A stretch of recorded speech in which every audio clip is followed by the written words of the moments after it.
파헤칩니다. 진짜 뉴스와의 정면 승부. 신율의 뉴스 정면 승부. 신율의 뉴스 정면 승부 2부 시작합니다. 정면 인터뷰 시간인데요. 국민의힘 조경태 의원 전화 연결돼 있습니다. 의원님 안녕하세요. 안녕하십니까, 조경태입니다. 아유, 요새 뭐 하도 일들이 많아가지고 네네. 요새 정신 없으시죠? 네, 지금 뭐 우리 국민들께서 아마도 45년 만에 거의 뭐 겪는 그 비상계엄에 의한 충격이 아직도 그냥 많이 남아 있는 것 같고요. 예. 그 의원들도 마찬가지로 상당히 거기서 충격에 의해서 많은 어떤 어려워하는 그런 분위기입니다. 근데 지금 이제 계속 그 수사 속보가 뜨는데 말이에요. 지금 그 윤석열 대통령이 헌법재판소가 발송한 문서, 16일 발송한 문서 모두가 배달이 되지 않았다고 얘기를 하고요. 경호처가 네. 수치를 거부하고 있답니다. 관저를 3차례 방문했음에도 불구하고. 근데 이제 사실 윤석열 대통령의 이 법정 대리인은 아닙니다만 어쨌든 그 측근 가까운 분이라고 얘기할 수 있는 석동현 변호사가 체포의 채자도 얘기하지 않았다. 내란 이런 거 말도 안 된다. 이렇게 얘기를 하는데 이거는 수치를 안 하는 거, 이걸 어떻게 해석하고 계십니까? 저는 최근에도 대통령이 거짓말을 좀 많이 했었습니다. 사실 예. 지난주 토요일입니까? 그 대국민 사과 담화할 때 그때 뭐라고 하셨는가 하면은 자신이 어쨌든 그 임기를 포함해서 당에다가 일임을 하겠다라는 식으로 발표를 하지 않았습니까? 예. 그래놓고 그 약속을 또 지키지 않았거든요. 예. 그래서 저는 대통령이 하는 그 담화는 사실 대국민 좀 약속이고 대국민들을 또 상대로 하는 거지 않습니까? 예. 그런 약속들을 함부로 이렇게 입장을 바꾸고 하면 안 되는데 이분은 거기에 굉장히 좀 능한 것 같습니다. 이분이 또 어떤 말씀을 하셨는가 하면은 계엄과 관련한 법적 정치적 책임 문제를 회피하지 않겠다라고 또 국민과 약속을 하지 않았습니까? 예. 그래놓고 지금 지금 여러 가지 헌재에서 좀 나오는 그런 자료에 대해서도 수치를 거부하고 또 검찰의 어떤 수사에 대해서 비협조적으로 소환에도 응하지 않는 이런 모습들을 보면서 이분은 참 위험하고 나쁜 대통령이구나 이런 생각을 많이 합니다. 위험하다는 것은 국민들의 안전과 국민들의 안위는 전혀 생각하지 않고 예. 자기 기분대로 이렇게 뭔가를 저지를 수 있다는 그런 느낌을 주는 그런 대통령이고요.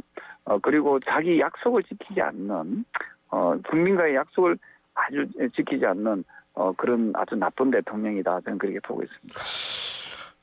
그런데 지금 국민의힘 내부도 이게 비대위원장 선임이 내주 초인가요? 발표한다 그러는데 어떻게 보세요, 이거? 저는 이미 언론을 통해서 비대위의 어떤 방향성을 제가 얘기를 했습니다. 예.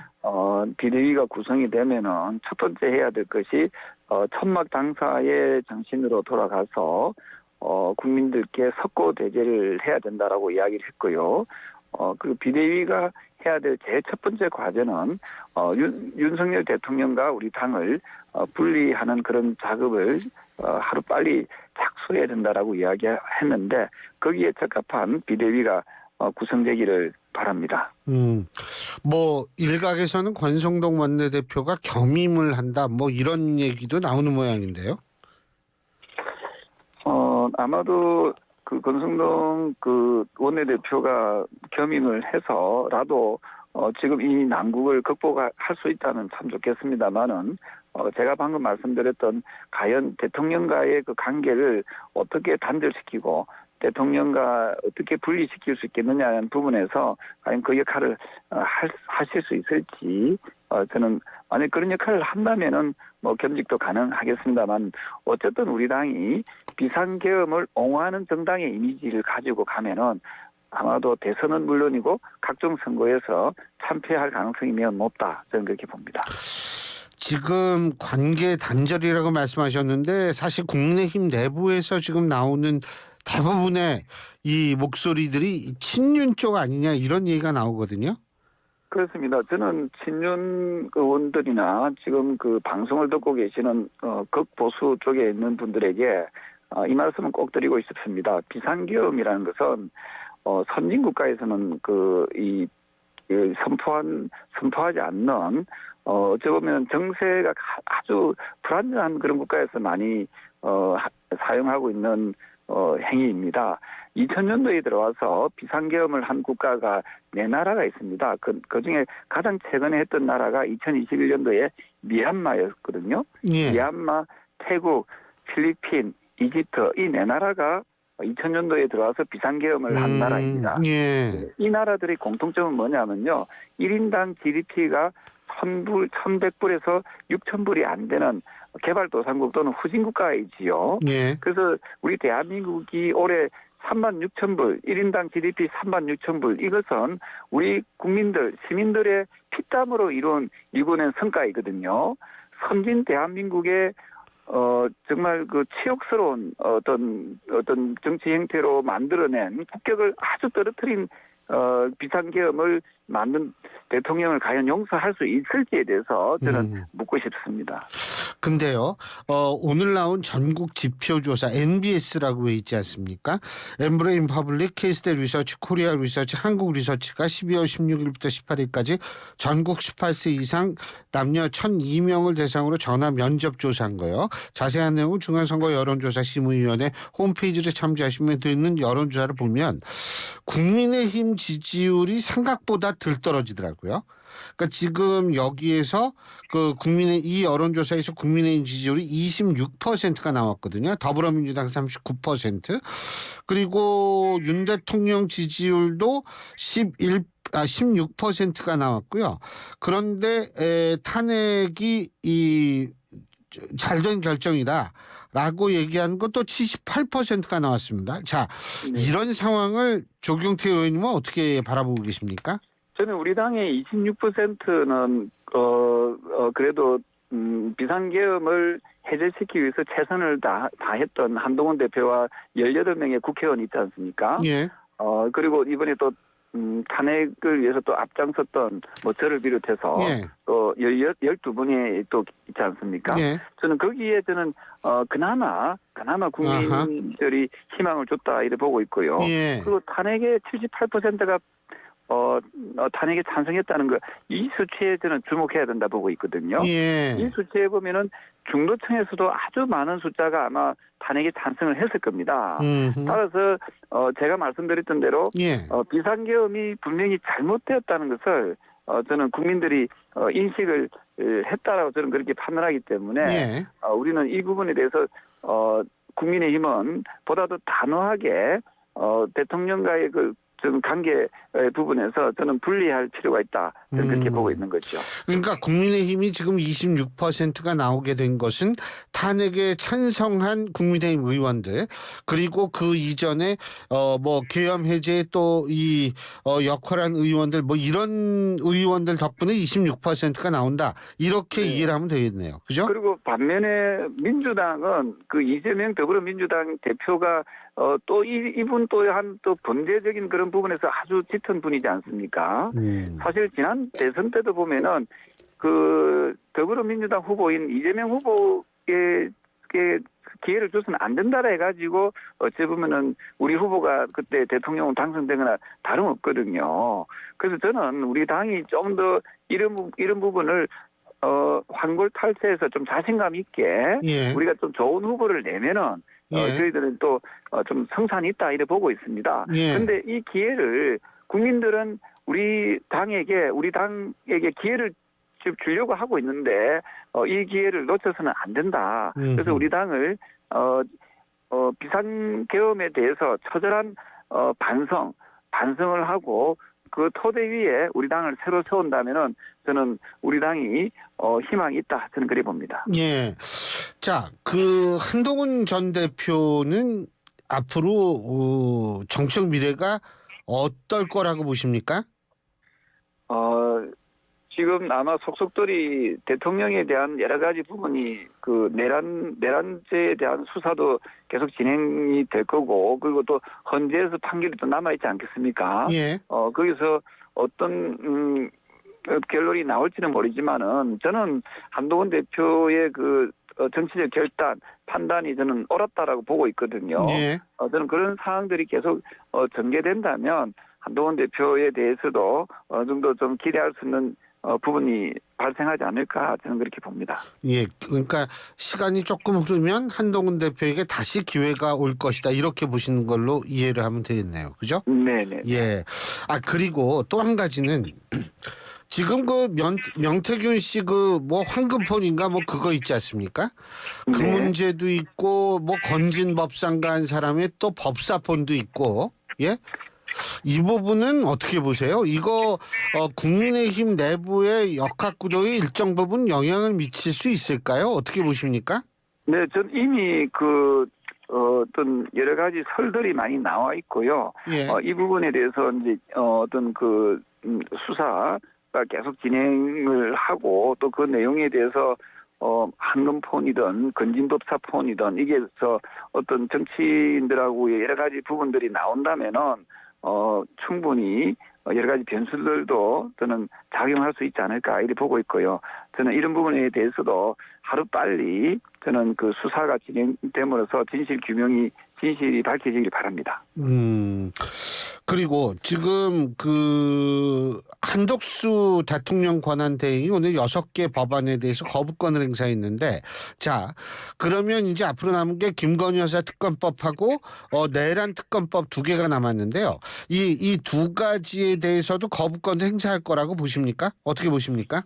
저는 그 부분에 대해서는 아마 민생과 관련된 거는 거부권 행사를 할 수도 있을 거라 보고 있고요. 예.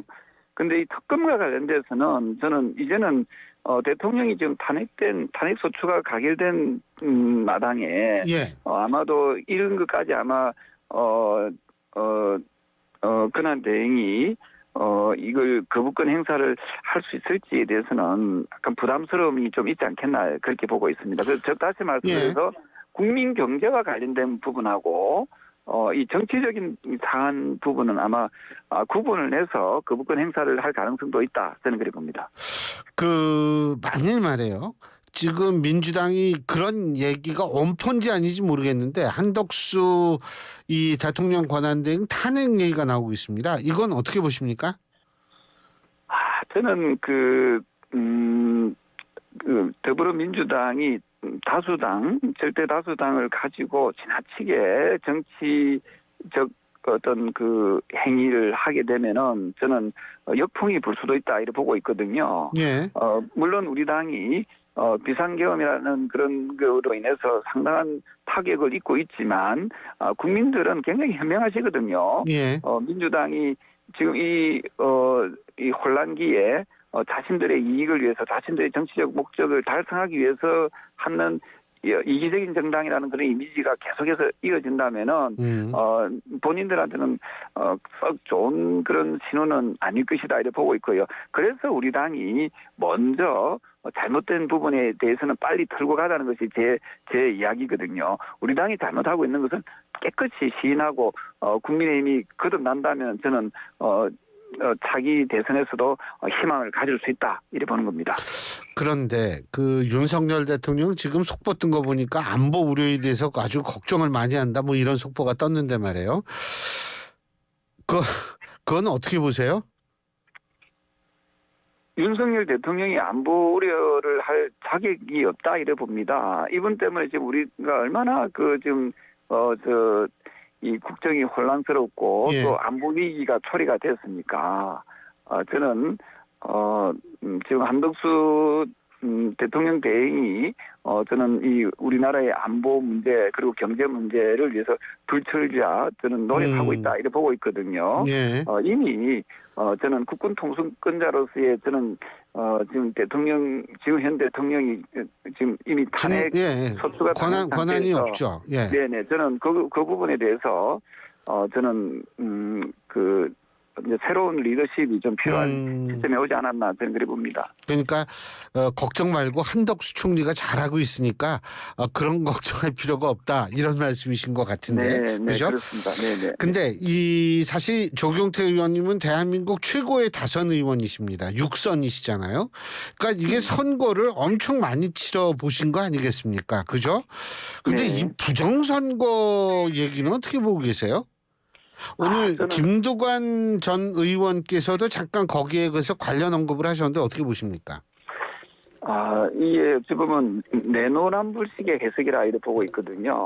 예. 만약에 부정선거가 있었다면은 그 지난 대통령 선거 때 윤석열 대통령이 0.74% 차이로 이겼습니다. 예. 1%만 더 조작하면은 그 정권이 그 민주당 정권이 넘어갔을 거 아닙니까? 예. 그래서 그 부분에 대해서는 어떻게 본인이 승리했는지 해명해야 될 것 같고요.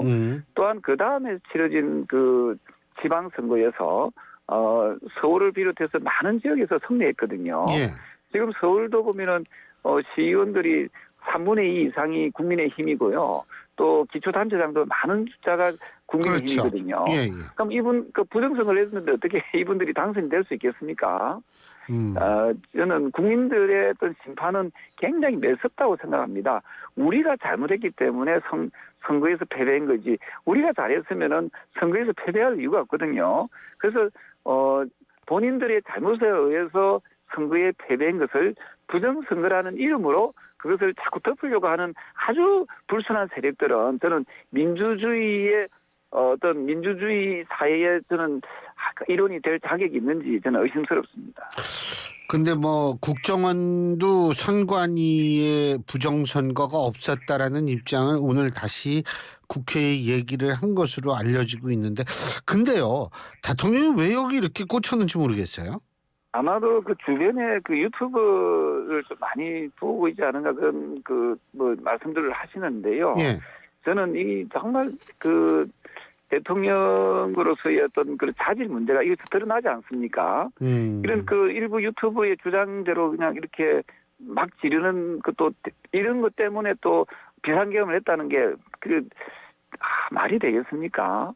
저는 참 이 위험하고 불안정하고 자질 없는 대통령이라면은 저는 그래서 제가 당장 물러났으면 좋겠다. 득시하야라고 주장했는데 지금은 이제 탄핵으로라도 저는 직무 정리를 시키고 또 이렇게 끌어내리는 그것이 정답이다라고 보고 있습니다.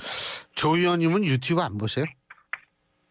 유튜브를 보지만 그래도 옳고 그름 정도는 구분할 수 있어야 되는 거 아니겠습니까? 그렇죠. 그 정도도 구분하지 못하는 분이 어떻게 그 대한민국의 지도자라고 할 수 있겠습니까? 네. 이거 탄핵 심판 어느 정도 걸릴 거라고 보세요? 저는 이 부분에서 지금도 벌써 의도적으로 지금 계속 지연시키고 있다는 느낌을 많이 받고 있지 않습니까? 예. 저는 좀 빨리빨리 좀 진행을 해서 지금 현재 그 난국을 극복해야 된다 보고 있고요. 오늘 보니까 환율이 1,450원이 넘었습니다. 예, 맞습니다. 1,500원이 넘어가면은 제2의 환란이 일어난다고 할 정도로 굉장히 불안정하거든요. 지금 환율에 지금 고환율로 치솟고 있는 가장 큰 이유 중에 하나가 우리 정세가 불안하기 때문에라는 그런 이야기들도 많이 나오고 있지 않습니까? 뭐 여러 가지가 겹치고 있죠, 진짜. 네, 그렇습니다. 빨리 정세를 좀 안정시킴으로써 우리 국민 경제가 좀 더 안정화될 수 있는데 좀 최선을 다해야 되지 않을까 저는 그렇게 보고 있습니다. 근데 일각에서는 이재명 대표를 굉장히 의식해서 그렇다라는 얘기도 있거든요. 어떻게 보십니까? 이재명 대표가 어찌 보면은 우리 당 입장에서는 냉정하게 분석해 보면은 그분도 여러 가지 범죄 사실이 지금 드러나고 있고 또 수사받고 있지 않습니까? 예. 우리 당 입장에서는 붙어볼만 하거든요. 사실은 그 윤석열 후보가 당시에 무슨 이뻐서 좋아서 또는 검증이 돼서 그분이 대통령 됐다고 저는 생각하지 않습니다. 예. 저는 우리나라가 범죄자가 지배하는 나라가 안 되길 바란다는 그런 많은 국민들이 또 염원을 담은 분들이 있다라고 보거든요. 예. 저는 그런 의미에서 이재명 대표와 좀 정정당당하게 선거를 한다면은 저는 어떤 결과 저는 좋은 결과를 좀 예. 확보해낼 수도 있지 않을까 이런 이 생각이 듭니다. 탄핵을 극복할 수 있다. 지금도 이재명 네네네. 대표하고 한번 붙어볼 만하다. 예. 네, 그렇습니다. 네네. 예, 잘 알겠습니다. 아유, 조 의원님 어쨌든 정말 심란하고 이런 전국에서 그래도 조 의원님 같이 이렇게 딱 다선 의원이 중심을 잡아주셔가지고 저희로서는 아주 이런 인터뷰가 굉장히 귀중하게 느껴집니다. 예, 오늘 말씀 잘 들었습니다. 고맙습니다. 네, 감사합니다. 예, 국민의힘 조경태 의원이었습니다.